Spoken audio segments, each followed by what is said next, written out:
Welcome back to Dukascopy TV. I'm Monica Gibson and I'm joined in the studio by Professor of Finance Michel Giradin. Michel, thank you very much for coming in today. Hello, Monica. Now we're going to have a kind of macroeconomical overview. If we look at the US to begin with, first of all, we had the disappointing figures, NFP figures, released at the tail end of last week. It's hit the market somewhat, but what is your forecast for the US in terms of economic growth? Well, the US economy is certainly in much better shape than that of the Eurozone or indeed even some of the emerging markets. We still don't know whether this very disappointing figure we had on Friday, the unemployment creation number, whether it's a sign that the U.S. economy has rolled into a slowdown. There are some signs that consumer spending, which has been incredibly resilient over the last months, should start slowing down a bit. We have a forthcoming increase in the payroll tax. We see a gasoline price going up, and that's kind of really important for consumer spending. So some signs the jury is still out to check whether it's at the beginning of a new slowdown phase of the US economy. But right now, what we can say is that the US economy is still in good shape. And the positive news, which is linked to this disappointing figure we had, is that the Federal Reserve will certainly delay exiting its current expansionary phase, because it's the only central bank in the world which is explicitly targeting a lower unemployment rate. Now, if we look at Japan for a moment, policymakers have wasted no time in pursuing this aggressive stimulus route.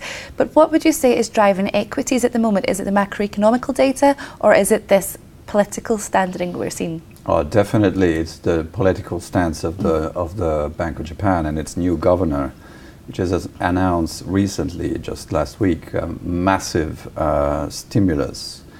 It will be indeed massive and even more expansionary than what we've seen in the US, which was already quite something in terms of expansionary monetary policy. Now, if we look at the absolute numbers, the Fed is buying about $85 billion worth of treasury bonds and mortgage-backed securities every month. In Japan, we're talking about 72 billion. But in percentage of GDP, it's much more in Japan. That was 72 billion. It's about 15% of GDP than the 85 billion that the Fed is buying each month in the US, which is less than 7%. So we can say that the Bank of Japan will be twice as expansionary in its monetary stance as the US. And whether all this liquidity will find its way to the economy, because that's the final aim, and bring inflation to the positive digit territories, the 2% aim, which is that the Bank of Japan has fixed, well, there's no guarantee that this will happen. For that to happen, you need the banks, the commercial banks, to provide more credit. And there's no guarantee that they will do that. But certainly what the positive impact of, and we've seen this already, some of this liquidity finds its way to the asset classes, and in particularly bonds and equities in Japan. And what about if we look at in terms of currency? We've seen one of the effects has been the depreciation of the yen.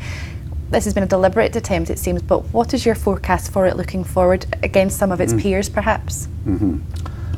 Well, when we look at currencies today, it's like, and we have to pick up a winner. It's like a beauty contest where all the candidates are kind of ugly and not necessarily females. Okay, it can be males, and you have to pick the less unappealing one, right? On that basis, I think the dollar still has some upside potential. Because we know that there are all sorts of problems in the US, but certainly there are even more in Japan, and there are even more in the Eurozone. So clearly we see the positive growth outlook, which is better in the US than in Japan and in the Eurozone. That's number one. We have some talk that the Federal Reserve at some point, further down the road still, but at some point will exit its current monetary stance, which is very expansionary.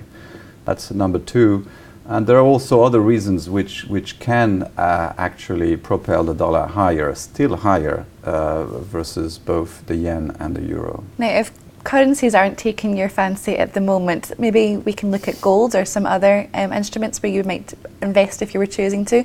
What have you got to tell us about gold at the moment? How are you taking that in? Gold has been disappointing and has been disappointing investors. So this is probably the main reason why they're pulling out. Disappointing performance, disappointing returns, despite factors which normally should be positive, should be gold positive.